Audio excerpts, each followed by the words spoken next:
welcome our guest speaker as she starts, as she takes the floor. So, Morayo, you have the floor. But before your presentation, I'm sorry, permit me to say this. Ladies, please kindly keep your microphones muted so that we don't interrupt the session. If you have questions as she's making her presentation, please do well to put it in the chat box.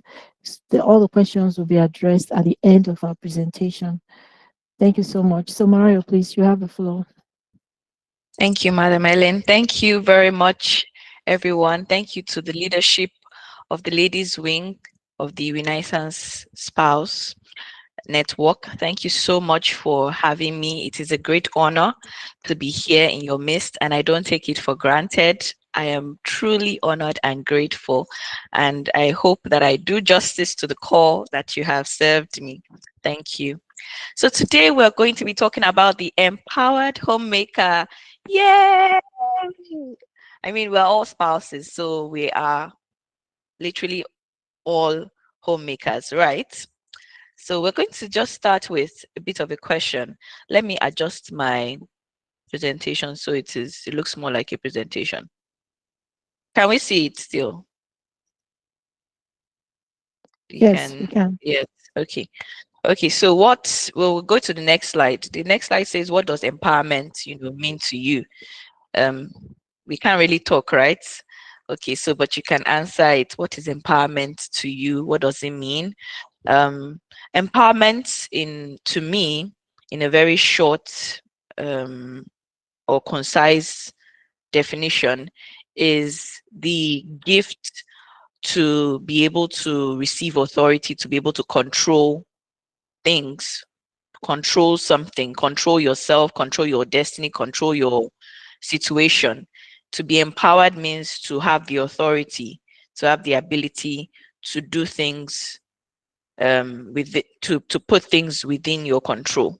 That's the short definition for me. So I'm using my head knowledge now. So you can use your own head knowledge to also answer that. Okay. So the next slide says the conversations that we typically have as ladies, right? The conversations that typically come to our mouths when we're gisting with our friends is conversation about our experiences and our emotions. Oh, this is how my day went.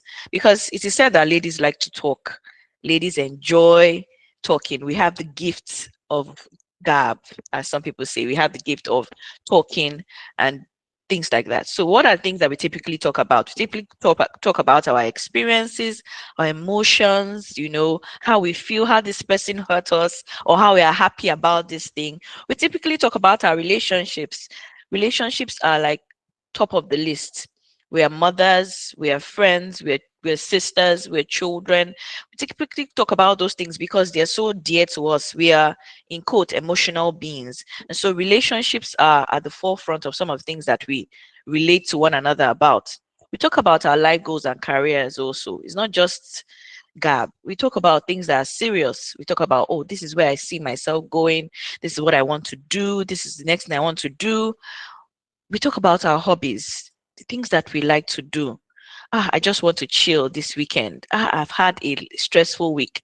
I need to Netflix and chill, right? We talk about health and wellness, and we've talked about all these things in this forum, in this platform. We've actually talked about all these things because it's very important.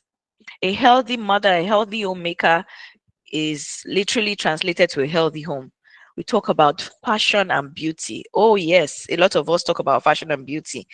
For whatever reason, God has gifted us that desire to want to be beautiful, to want to look beautiful, right? And so it's very important to us. So these are some of the very important things.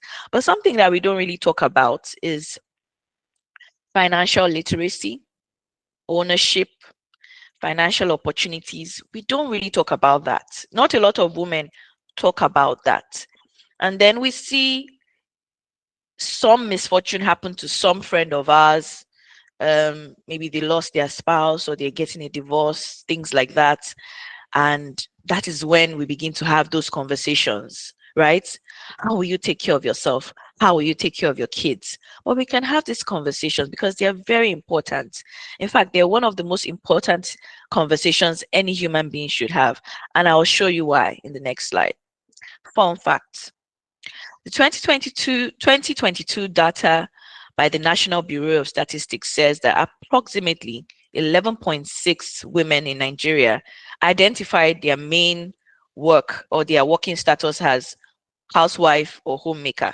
It's a large number, but still a small percentage, because the larger percentage, almost 90%, the majority, they were engaged in various forms of employment, primarily in the informal sector.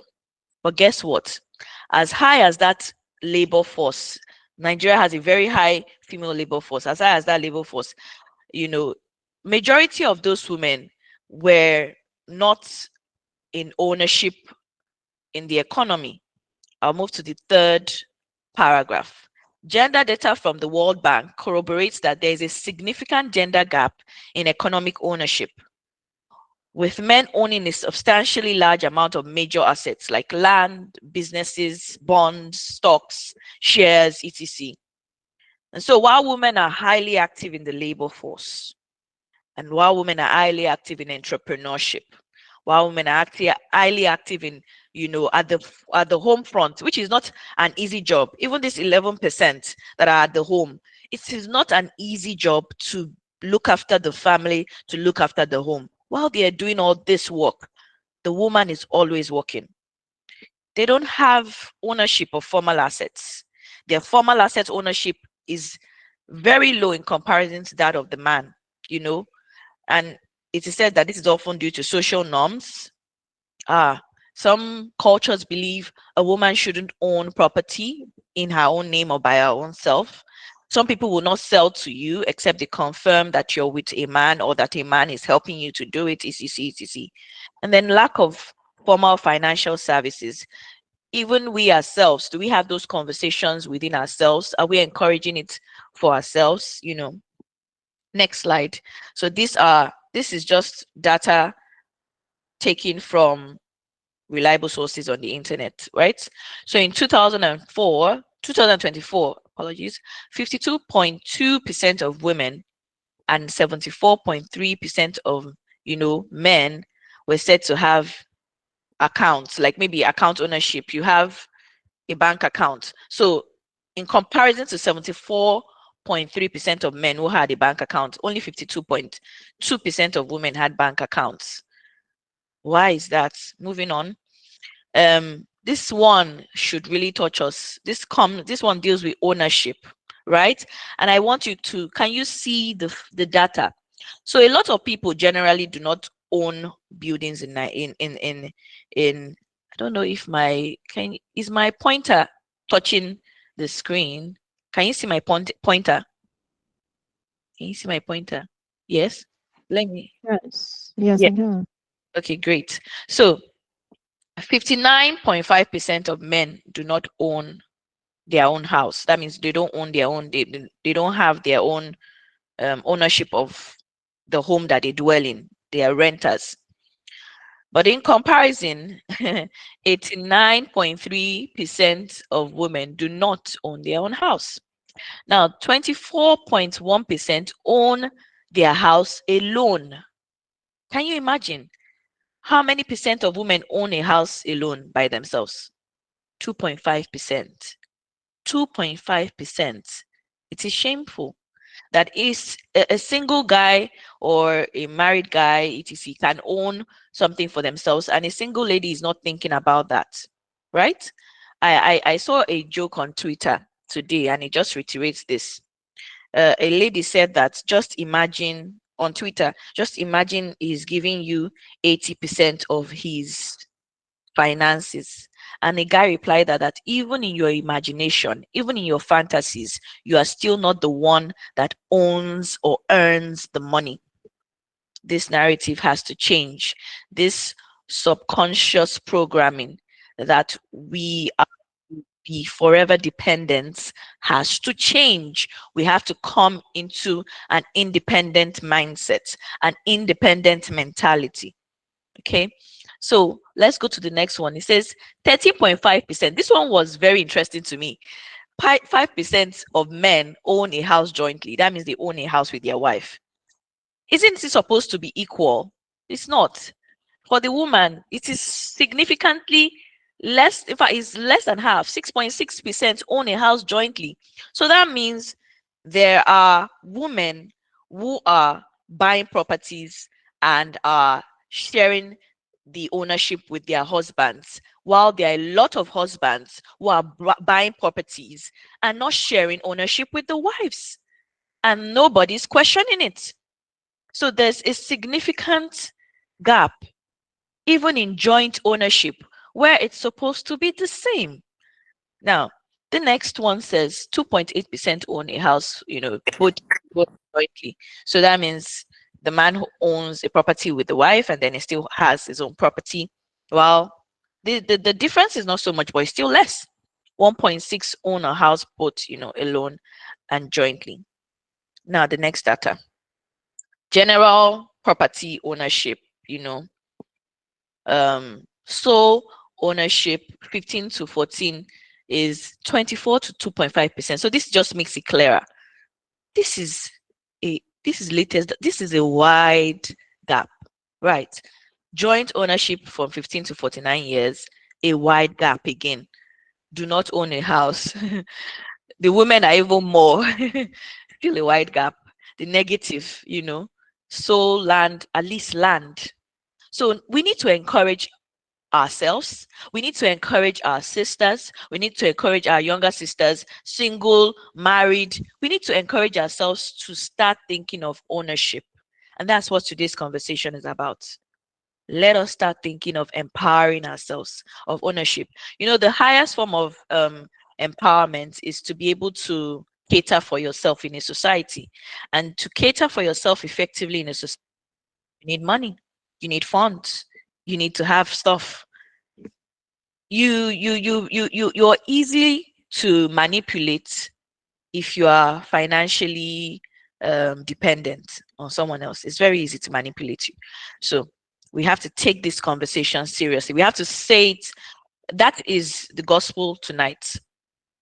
Within your friendship circles, within your family circles, especially with your sisters, you see the statistics. You see that the odds are seriously stacked against us. So we have to start changing that tide. And it starts with you. It starts with me. It starts with us taking the conversation tonight seriously. Okay, I think this should be the final slide. This one seriously concerns us because we just said it. To be able to make major decisions, to be able to have mouths in our society, in any society, you have to have some form of financial independence. So now let's see. 33.5% of women participated in making major decisions in their household in 20. This data is from 2018, and the source is Gender Data World Bank. So there are some recent ones on it. There's 2024, 20 is the most recent statistics that they've done. They've probably not done it in them, but it may not be so different even now. So they say women participating in making major decisions in their homes, is the percentage is this, is not so much. Let's say do they have any say or a final say in making major household purchases, decisions about their own health care, talk less or talk more of their children or other family members, visits to family, to relatives, to friends. So this is just, it's just revolutionary, or it shows us that even within our homes, are we truly empowered? Are we truly empowered? It's something to ponder on. If you have a good husband, then you may be, right? But if you do not, it is what it is. Let's move on to the next slide. So we are saying that these additional conversations, we need to start having them. Let's talk about the conversations we need to start having. Conversations on ownership and empowerment, knowing the different forms of economic ownership. We'll talk about that very soon. We need to understand how we can leverage different platforms. There are different available financial tools. But if you are ignorant, some people say ignorance is bliss. Not true.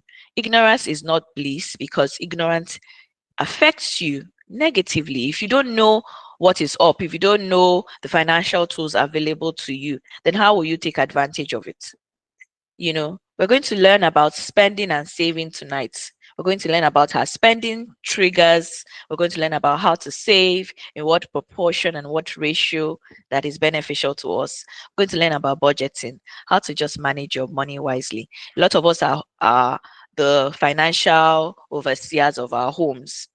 And one thing that, occurs with me and a few other friends I've noticed is that we do receive a lot of money to run the home.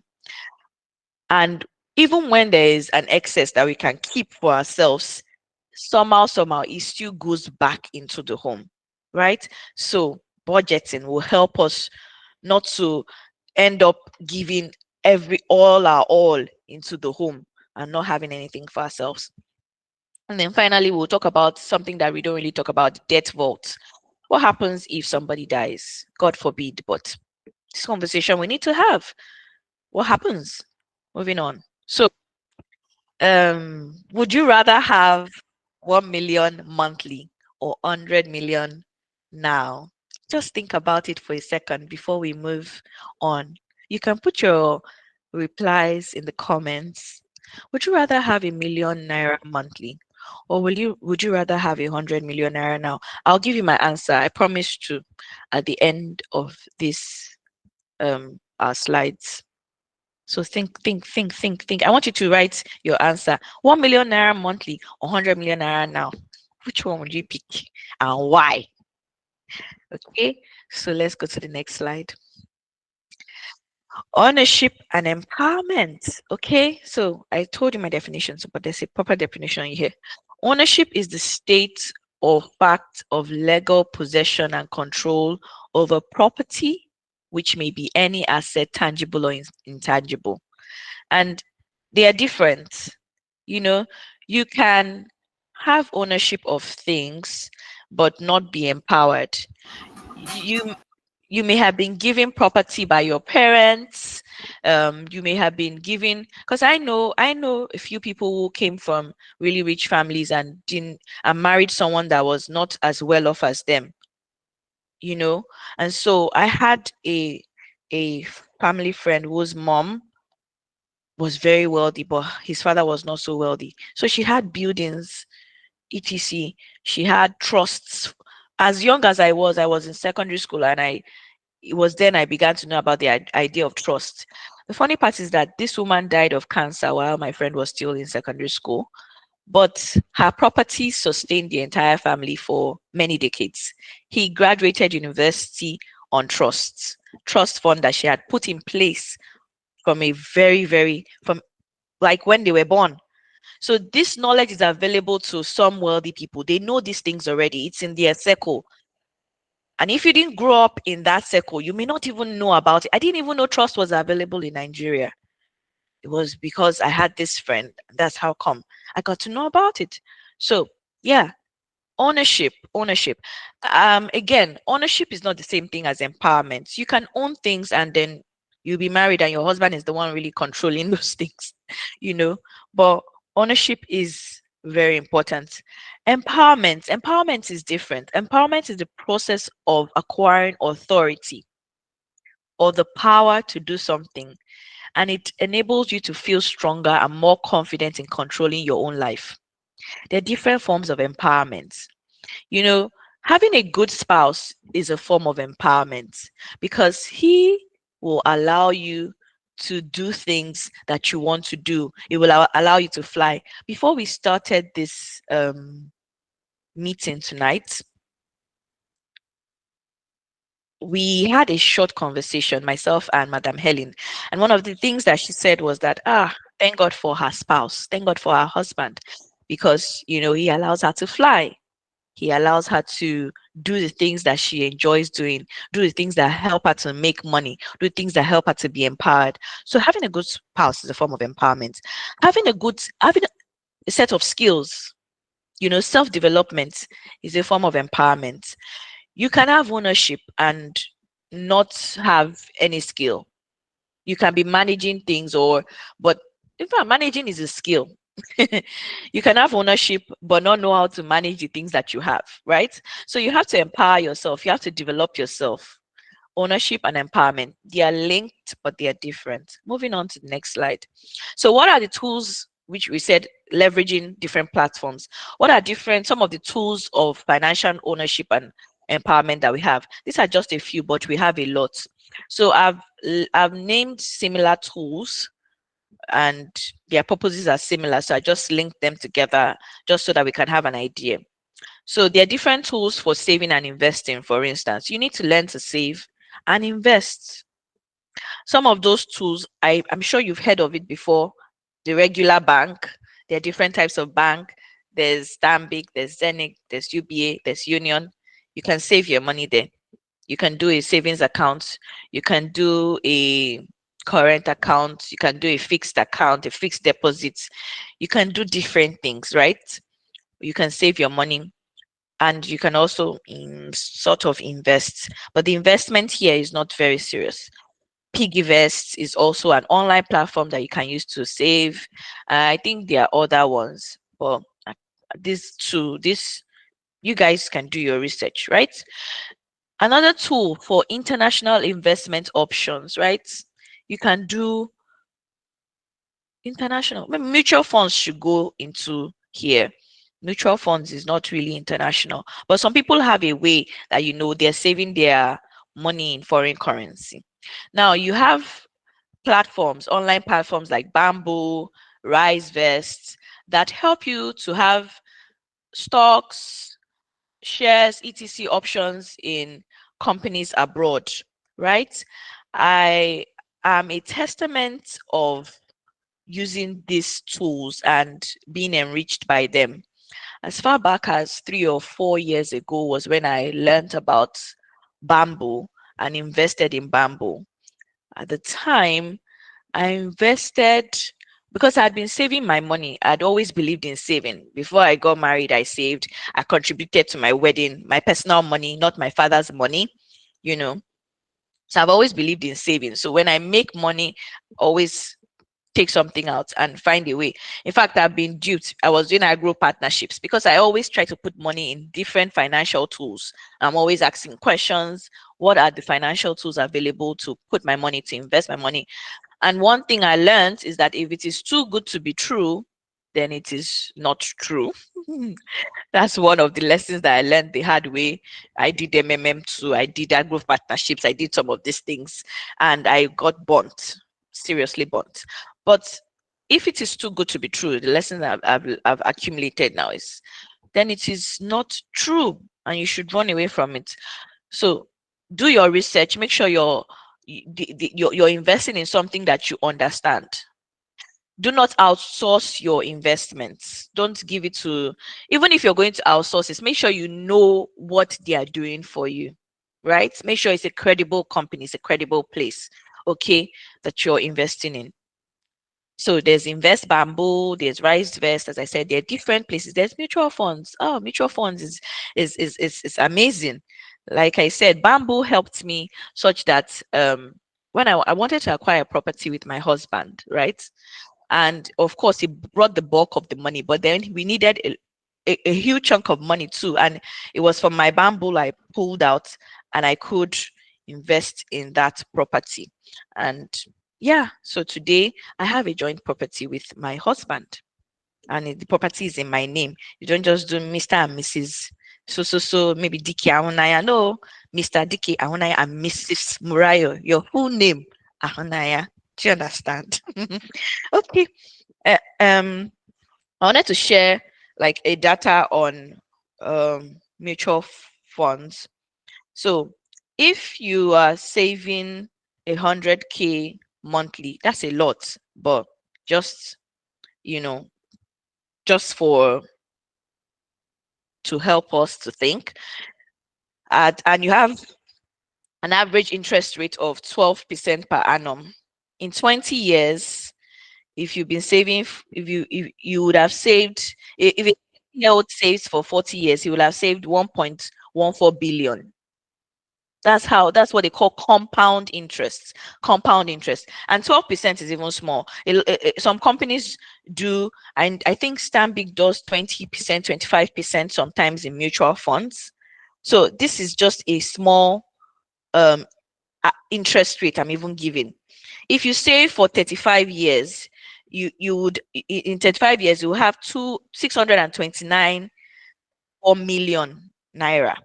So there's something about compound interest. Compound interest. If you save for 15 years, 100 thousand naira monthly at an average interest rate of 12%, you will have just for 15 years 50 million naira, and time flies by really quickly, right? So if you can automate it. If you are an entrepreneur, for instance, whatever money comes in, I do photography. Some months I go without work. Some months I can have 2, 3 clients. Automate that, a percentage will be removed and kept somewhere, sent somewhere. Okay.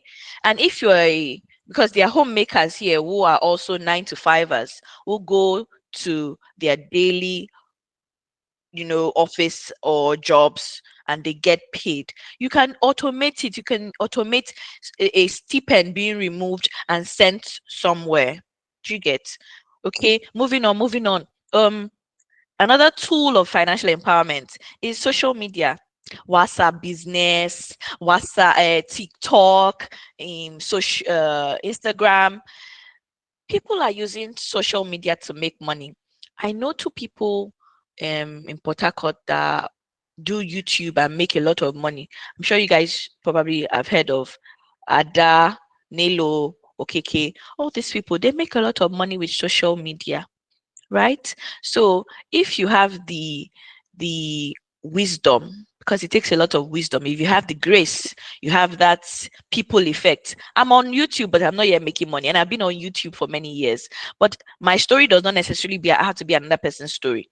And that's not the only medium. You can use WhatsApp business if you're good at something to advertise yourself. You can use Instagram to advertise yourself and pull people to you. The truth is that people are the money. People are the money. So if you can get people, then you can get the money. Okay. Um, and then the next thing is property, and it the beautiful thing about having property is that if you have it in a good location, it always appreciates. Property that is land or building, I'm so grateful that I had good examples around me. When I was working, I had a girl. She's from River State, AB. She was my HR in my office. She bought a flat in in in Port Harcourt. I can't remember in the location now. She bought a building. Don't know how she did it, but she did it, and she was earning money. What she was receiving as salary was nothing compared to what she was receiving, in rent. And it was so encouraging, but I didn't know how to go about it. I'm still pondering on how to go about it now. I told Miss Helen that one of my dreams, Madam Helen, before I started, is to partner with somebody or by myself. I mean, it looks big to me. Maybe that's why I said I want to partner with somebody to have an event center, because I know that is a lot of money. So this is free idea I'm throwing out there. You can come together, 1, 2, 3, 4, 5 friends, pull up money. Let it be the goal for the year. Oh, next year, by the end of the year, 20 million naira each, we're going to buy this property. Do you get? That's what I want us to be doing. Eh? I want our eyes to be red as we're entering 2026. That we will own things. Okay. And then the most powerful person or powerful thing or powerful place you can invest in is in yourself. Invest in your peace, invest in your health, invest in your security, invest in making yourself better. If you are a homemaker, learn skills while you are home, read books while you are home, invest in making yourself happy, in having great friendships, invest in skills. Just see yourself as an endless. Make a plan to improve yourself crazily in the year 2026. Make a plan. I have a video that I that's how I do my goals every year. I do my goals with videos, and I do a video of myself saying this year. So I had a set of goals this year. I was going to lose a certain amount of kilograms. I have spiritual goals, I have physical goals, I have financial goals. I i have career goals. I was going to write certain number of books this year. I have my career goals in my photography as well. I was going to start this project. I have all those things, and I don't know if I think I hit almost every single mark. And so I'm going to do a corresponding video side by side, maybe a platform later in the year, because it's at the end of December that I do that. So you're the greatest investment, and you have to invest in yourself. Okay. Um, spending and saving. So literally, what is spending and saving? Um, Saving a little each month helps you to handle the unexpected. So basically, this whole thing is to teach you guys, or to teach us about emergency funds. Have we ever heard of emergency funds? Have we heard the term emergency funds? And what or how do you save emergency funds? So aside from your investments, which you cannot quickly liquidate, all these terms are financial terms. You cannot easily collect back. If you want to collect it, investments, sometimes they are tied down. You can't easily withdraw them, right? But an emergency funds is maybe 3 to 4 months, 5 months, 6 months salary that you keep somewhere, you're not touching. But if anything happens, you can easily withdraw it and utilize it. Okay, so now let's talk about spending triggers. I know my spending trigger. My spending trigger is situational. It's very situational. Maybe they say 6% discounts, 10% discounts, 20% discounts. It used to scatter my brain. It really used to scatter my brain. But the truth is that if you did not need it before, then you're just pouring money. There are times that I've spent, even recently, that I've spent on discounts. Temu, the devil's new tool of embezzlement. Oh, I will spend the money, and then I'll look back on things that I bought and I say, this was a waste of money, girl. This was a waste of money. So you have to know your spending triggers and avoid them. I deleted the app finally from my phone. That's how you do it sometimes. Could your spending trigger be emotional? Some people, when they are sad, they go into a spending spree just to try to make themselves happy. Please hold on to your God. Learn to look to other things that will meet your emotional needs. Some people, when they are anxious, when they are bored, you know, and their environmental situation, maybe, environmental or situational, your phone is very easy to access these things. Temu came, you've not seen something like Temu before. Alibaba came, you've not seen something like that before. Before you know it, you've spent all your savings on unnecessary things. There's social peer pressure. Your friend is doing. I set boundaries from my wedding from early on. Nobody bought ashwebi for my wedding. You wear color. And so all my friends knew. All of them that have gotten married after I got married. You cannot tell me to buy clothes. It's not possible. I don't owe you that because I did not stress you when I was getting married. So you have to I don't know how you're going to do it if you stress people when you were getting married. I don't know how you're going to escape being stressed. But me, I have already created a way for myself from early on. Nobody can stress me. Ashwebi, very costly. Other social pressures. You want to go out, or you want to do someone's you want to celebrate someone, baby shower, bridal shower, whatever, whatever.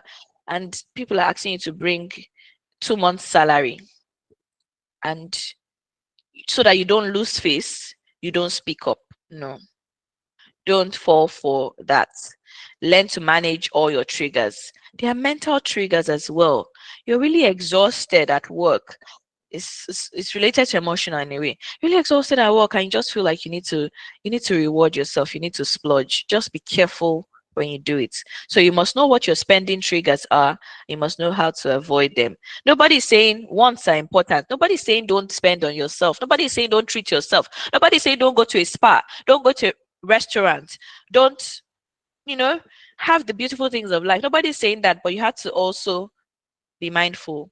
So there's a 50-30-20 rule. I'm a believer, I'm a Christian. So this rule is not even that mine is 50, there's 10, then there's 50, then there's 20, 10% goes to God, right? So, but if you're not a believer, there's a 50-30-20 rule, which is a good place to start. The needs in the family takes, the chunk of it, half of your salary. While your wants, and inside this your wants, there's giving, there's black tax, there's etc inside these ones. And then so these two are non-negotiables. Make sure that you're paying yourself before you pay other people. Do you get? Make sure you're paying yourself before you pay other people. Yeah. So what are money management tips? Just generally, track your spending before you spend. You know, have sit down with your hubstar and say, what do we want to do this month? What are we going to do? I need to buy new car tires. I need to change my fuel pump. I need to do this. Like there's some things they're very serious. So you know that your wants for that month, the money for your wants, the other frivolous things will significantly reduce. Do you get? You need to learn how to save, not just a little, save consistently. Let it be a habit for yourself and your husband that every single time that something comes into your pockets, your joint fund, something is going out, something is going into your children's trust, something is on account, something is going out. Let it be a habit. Create a budget. It's not easy, but you have to try. I create a weekly. I create a budget. I can tell you some of my budgets off my head. Gardener salary, house help salary, lesson teacher salary, salary is at the top of it. Parent, black tax, what we're going to eat this week, what we're going to eat next week. That's how you create a budget. You just have to sit down and envision everything you're supposed to spend on. And that's how you create a budget. Then think before you spend. When you want to splurge, do I really need this? I have so many dresses. Do I really need another dress? Oh, can I buy this when I lose weight? you know, moving on. So, how do you create a budget? It's almost similar to what we said. You plan your spending, afford the things that you need, save for things that you want. You can save in advance actually for what you really want. If there's a dress that you really want, sometimes you say, if I don't buy this dress now, it's off the rack, then let it be gone. It wasn't deserved. There's one dress that has been on Zephans and Co. that has been coming and going like a waist bead. The Ugo dress. I've always wanted that dress. But even at a point when it became too, I don't want the dress again. And I'm happy I didn't get it. Right? So avoid getting into debt. Very, very important. And if you, by any chance, have to procure a debt, because even as we're getting the property, we had to procure some debt. Try to offset your debt really quickly. So build confidence with money as well. Let it be easy for you to. Something that we Christians do is affirmations. We do. I think the world does it as well. We talk about money comes to me easily. God has given me the ability to create and make wealth. Wealth is in my home. Wealth comes to me easily. You say those things to yourself from time to time. Okay, moving on. Budgeting. So this is practical budgeting now. Can we do this together? So sit down with your husband at the beginning or ending of any month. You can use apps like Mint or Excel to decide who gets what. So for instance, if daddy's allowance is 2 million naira, and I put this lesser amount because typically homemakers earn lesser than their spouses, because you cannot even pay for the amount of work that they do within the home. You cannot pay for the amount of deliberateness in running and managing the home. So typically what they earn physically, which is not is not, is really not is really not a reflection of what they do, is typically lesser. So let's say both of you earn this, right? So how many percent did we say will go into savings? 20%. 20% would be 500,000 naira. So you have 2 million naira to do what you have to do. So let's say you're giving a tithe, which is why I removed 250,000 naira. As a Christian, we're giving a tithe. So you typically should also give yourself something each. It could be 300,000 naira each. Do you understand? This is how you do a budget. So daddy will get something from that money. It's not that daddy will just feel like he can just spend money anyhow because he's the one earning money. We're earning the money together, daddy. We're earning the money together. I'm doing the work of keeping your children for you in the house. So everybody, we adjust. We're earning the money together. And we're in Nigeria, we're in Africa, there's black tax. Your parents are expecting you to do something. Your family and friends are expecting you to, but never do beyond yourself. So your household, you and your givings. That's simple. This is simple budgeting for us. Hope it's clear. So let's be fast. I want to give us a challenge for those that haven't started doing this. Create a chat to show how you spend. Where does most of your, just get a bank account statement. Just look at your bank. Thank God this is the end of the month. Look at what did your majority of mine will have gone into food, but what did the majority of your money go into? Could you have been avoided? What do you want to change in the coming month? And what amongst that thing surprised you? If you want to, you can do this. Now, this one we don't really like to talk about, but we have to talk about it, my darling sisters, mothers, aunties. A lot of women, they suffer because nobody prepares this part of the deal for them, the death vault. This is hardly talked about in Africa. It is a centralized collection of important documents and information that simplifies the process for your loved ones after your passing. It's not a coffin, but it's a digital folder that contains everything about. So both you and your husband is beyond a will. It's a digital folder stored somewhere safe that contains all your financial information. If you have crypto, it contains your crypto and your password.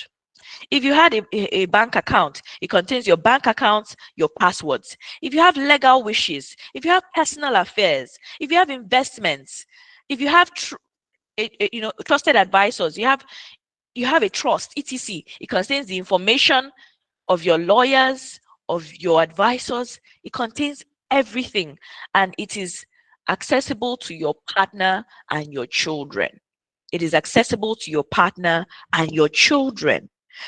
God forbid, none of us are going to die young by God's grace and in the name of Jesus, amen. But you should still have this. I remember last year, my father is going to be 80 next year. And so last year, we all came together on his 78th birthday. And one of the conversations we had was about his will. And my father, who is 78, was saying, please, we should stop talking about this. God forbid. What kind of statement is that? And me and my siblings are saying, old man, we don't want drama. If you go, do you have will? Do you have any for? Do you understand? He was still arguing. So don't let this be you, right? Have a death vault, even though by God's grace you're not going to die anytime soon. Amen. So, quick check. What would you do if somebody gave you a million naira today? Think about it. What will you do? What will you do? Do you think you would have said something different before the beginning of this session? Has this session changed your mindset? And so we'll still go back to our question that we asked. But before then, let me give you, this is the final and last slide. Recommendations. See, you don't need to earn millions to own your financial future. Just start now. You just need to start. Just need to Start. So there are some books I recommend. Smart Money Woman, absolute amazing. I have the book. I don't even know who I gave it to and where it is, but I still have the soft copy. And it was an amazing book. I've read all the books here. These are just basics. I've read more. There's Rich Dad Poor Dad. This one breaks down financial terms very, very well for you. You begin to understand, financial jargons, things like equity, financial quadrants, etc., etc. You learn it here. And then The Rich Dad Babylon is such a great, it's a storybook really, but it teaches you about wealth in a sublime way. And I would highly recommend. There are also podcasts that I listen to. There are more that I listen to. But again, I like RSL Goso, the Smart Money Tribe. She even has a series. She has one on Netflix, which I watched some years ago. And then she has one on YouTube, which for whatever reason I haven't finished. There's Money Africa. There's Financial Jennifer.